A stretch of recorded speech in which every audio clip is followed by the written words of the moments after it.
Hello and welcome back to Entertainment Tech News. I'm your host, Amar Santos. Now, this is a very special episode of Entertainment Tech News because this is the first of a two-part series on NFTs and cryptocurrency. So today's episode will be discussing NFTs and everything that you'd need to know about them. I do want to explain that the contents of this episode are for informational purposes only and do not in any way constitute financial advice. So our guest today is cryptocurrency podcaster Cryptematical. Welcome to the show. Hello, thank you for having me. Glad to be here. So Cryptematical, can you just tell us a little bit about yourself? Yeah, so they call me Cryptomatical, and I've been a crypto enthusiast for the last 4 or 5 years now. But cryptocurrency has always been something that I've followed, but not until recently have I really started to take it serious as sort of a passion project. Mm-hmm. So I guess to get the ball rolling, can you, in like the broadest sense, like explain like quickly what NFTs are?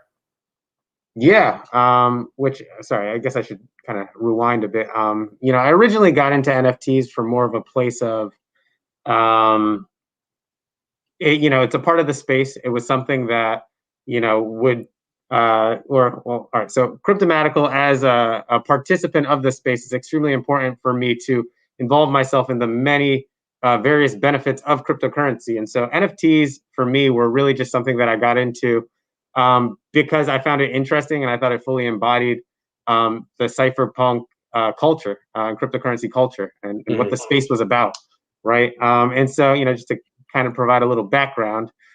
Clearly, there was the pandemonium of 2017 where things were crazy. And I feel like the vast majority of people had no idea what was even going on. But for me, that struck a lot of curiosity. And so with that, NFTs, what they are, they're just non-fungible tokens. More often than not, we're used to fungible tokens, which are tokens that we could really exchange without any type of regard for where they came from. For instance, if I owed you a Bitcoin, one Bitcoin, I mean, Right. technically, I could borrow that one Bitcoin from my wife or my mother, or I could get it from any, source where Bitcoin is and give it to you, and you wouldn't be none the wiser. One Bitcoin is one Bitcoin. A non-fungible token, however, has unique properties such that if we were to exchange NFTs, it would matter specifically which NFTs we are exchanging, as each NFT would have their own unique properties that are minted into a particular blockchain, generally the Ethereum blockchain. So in a sense, NFTs kind of reflect real world artwork when it comes to their uniqueness and their value. I know that we do have a video of your virtual NFT gallery, so let's take a quick look at that.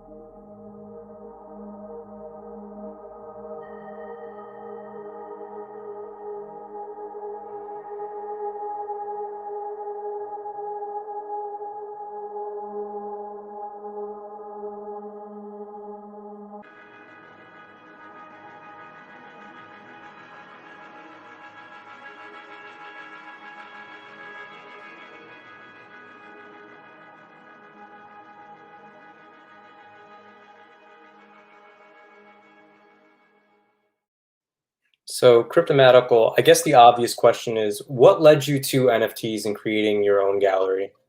Yeah. So I mean, when I first got into NFTs, the purpose wasn't to create a gallery or to even be a creator. I mean, again, the whole purpose of even collecting the NFTs was they were an embodiment of the crypto space. And so in that, you probably noticed a few pieces that resembled Satoshi, the creator. And, there were a lot of themes, very specific to the crypto space that really vibed with me. That got me into just collecting, right? At the time, there was no sort of monetary purpose to it. And I mean, gas fees weren't what they were, nor were prices. But over time, and with that came, as new projects came up, I found it extremely important to participate in them as, I'm an enthusiast, I'm a participant of the space. I want to see all the splendor that the space has to offer. And so with that came, once I heard the NBA was going to have a partnership with Dapper Labs, which Dapper Labs I knew was behind Crypto Kitties, which, the pandemonium around Crypto Kitties was pretty crazy as well. I definitely needed to just get a piece of the action and involve myself in that. And I mean, personally, I'm an NBA fan. I love watching the game, so it was very easy to start collecting. And I really don't need to tell you all what happened with NBA Top Shot. It literally blew up. And so with that, and once that happened, I started to see that, well, these NFTs, which are sort of a passion project and something that, I saw as a hobby, actually have a pretty strong business proposition to them. And the monetary piece to it is surely hard to ignore, to say the least. And so with that came, I continue to explore the space and find what's out there. And Cryptovoxels was, a project that I thought was extremely interesting and I think has a lot of potential, especially with, what we've endured as a human civilization over the last year and or the last 13, 14 months or so, right? I'm just going to stop you there for a second. Yeah, yeah. Do you think you could like elaborate on what cryptovoxels are for the Yeah, audience? definitely, definitely. And maybe I rewind a little bit more to Hmm. just Ethereum, right? Ethereum is a blockchain, right? It utilizes blockchain technology, which essentially means that, if we were to transact, the information of our transactions would be put into a block, and that block would then be broadcasted on the Ethereum network for individuals to verify and add to a chain of blocks, right, or transactions. So it's this ledger of transactions within this blockchain, right? But the beauty of Ethereum is that it utilizes what's called smart contracts, which essentially allows you to program on top of the platform. And so Cryptovoxels is a digital world that was programmed on top of the Ethereum blockchain. And so, what you guys just saw, right? My parcel is what it's called, right? Was specifically a plot of land in this digital world that I purchased in the secondary market that provided me ownership to that, space in the world such that I could modify however I choose. And so with that, and what you guys saw in that were actual NFTs and art pieces that live in my Ethereum wallet. And you can click on any of those pieces as well to access the blockchain and get the information on it. And any pieces that are for sale, you can see the information regarding how you can acquire the NFT itself. Hmm. Building on that, do you think you could take us through the process of buying an NFT? Yeah, definitely. One, it depends where you're buying it. We could be transacting right now. Think about it in an everyday sense. If you want to buy a piece of work, you could buy it from the artist specifically. Like we know each other, or now we know each other, and you could say, here, I'm going to give you this much money, and I could send it to you. Right? That's one way in which it could be bought. Much like in the real world, you can go to an art dealer. In the digital space, you can go to a website where you'll see listings of particular NFTs.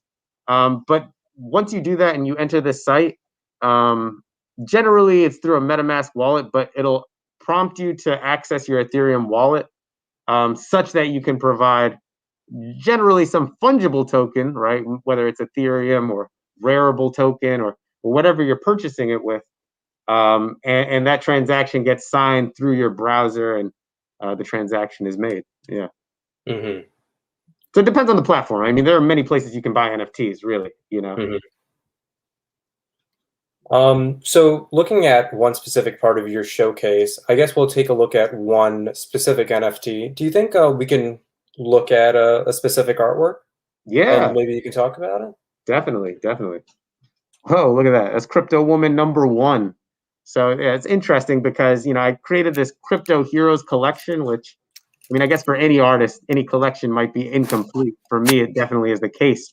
But this collection consisted of a crypto hero each month, which consisted of the top 100 cryptocurrencies of that month. So this was of September of 2020, and it included the top 100 cryptocurrency logos of September 2020.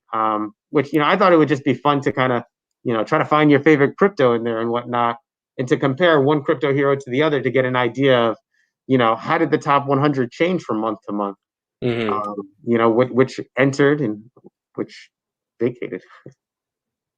So I guess it can actually like show you the changes over time. Entirely, entirely.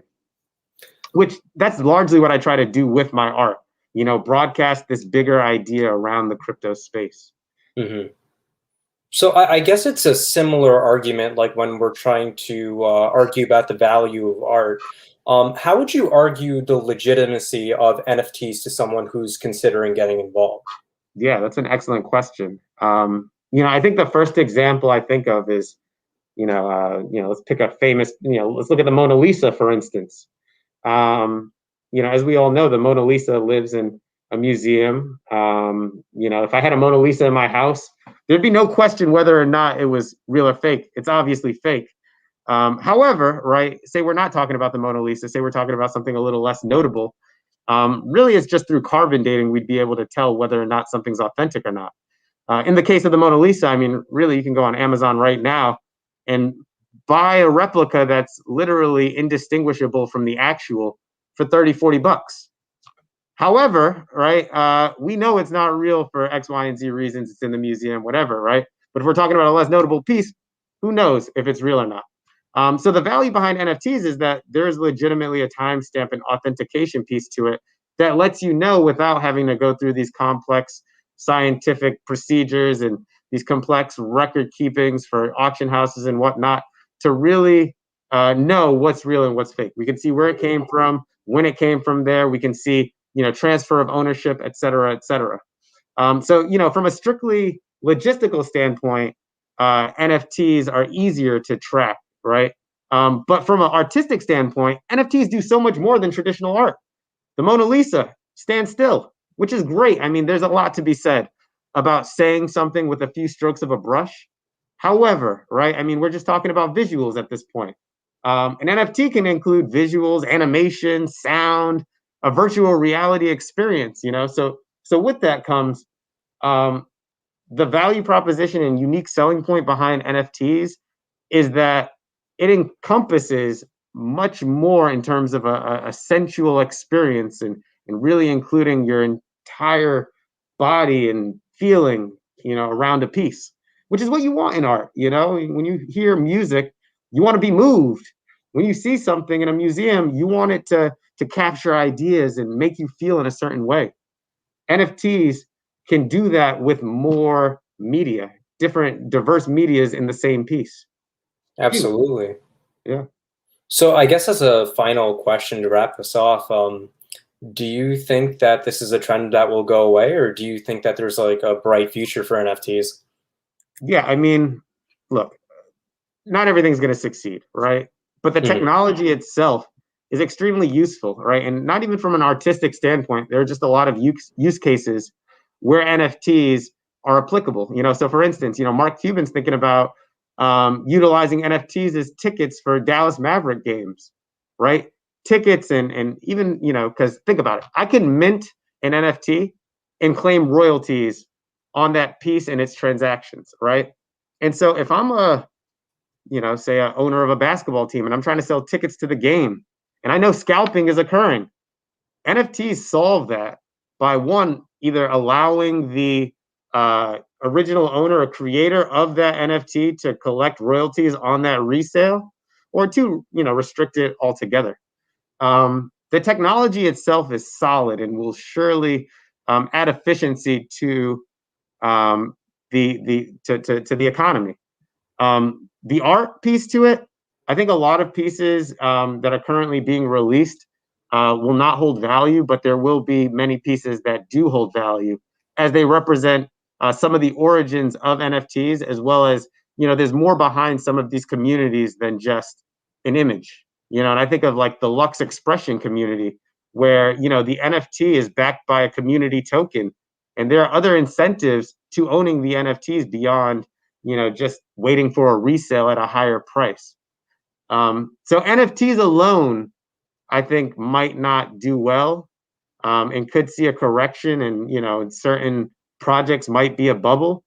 But the technology and the use cases are going to continue to be utilized, and we're going to see new ways in which it emerges, such that I mean, maybe we don't even call it NFTs after a few years because the technology is so ingrained in the way in which we transact and do things. Mhm. I don't know. I'm not a fortune teller, but I do know though that the technology has tremendous implications to the way in which we do business and the efficiency of our economy. Absolutely. It's interesting to think about. And Cryptomatical, that's all the questions that we had for you today. We're signing off soon. So is there anything that you wanted to say to the audience before we signed off? Yeah, I mean, firstly, thank you for having me, and happy Earth Day to you all. I mean, this is probably the most important gem that we need to preserve.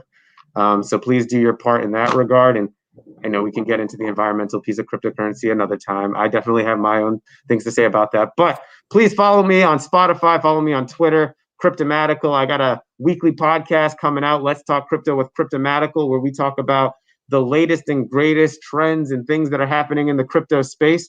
I look forward to you listening, following, commenting, retweeting, and just saying what's up. They call me Cryptomatical. We'll be chatting. Well, thank you again for coming on the show, Cryptomatical. Your insight was really helpful to people like me who weren't really familiar with this kind of stuff. And just remember, this episode is for informational purposes only, and it's not meant in any way to constitute advice. I also want to thank everyone in the audience for tuning into Entertainment Tech News. Please be sure to follow us on Twitch and to subscribe to us on YouTube. Please join us again next week on April 29th for part 2 of our mini-series, where our host Daryl will interview Jason Gilliam and Mark Paul on cryptocurrency. I'm Mar Santos, and we are signing off.